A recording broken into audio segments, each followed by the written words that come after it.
Pemko Luxmawe kembali akan menggelar proses belajar dan mengajar PBM tatap muka pada tanggal 6 September mendatang. Hal ini sesuai hasil kesepakatan bersama Forum Koordinasi Pimpinan Daerah Forkopimda setempat. Kepala Dinas Pendidikan dan Kebudayaan Luxmawe, Ibrahim Arrahman mengatakan, PBM tatap muka itu dilakukan secara ketat dengan menggunakan shift atau digilir. Ia beralasan walaupun sedang zona merah, pendidikan di sekolah harus tetap berjalan lantaran banyak siswa-siswi yang keluyuran atau kecanduan handphone.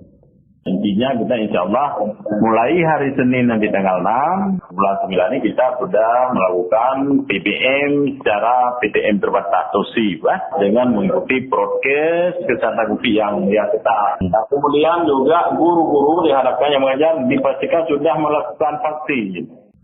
Ia menambahkan, para siswa-siswi yang sudah berusia 12 tahun nantinya juga akan menjalani vaksin COVID-19 di sekolah dengan persetujuan orang tua wali murid.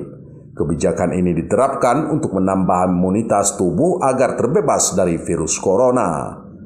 Dari Kota Luxmawe, Erwin Jalaudin melaporkan untuk KBR.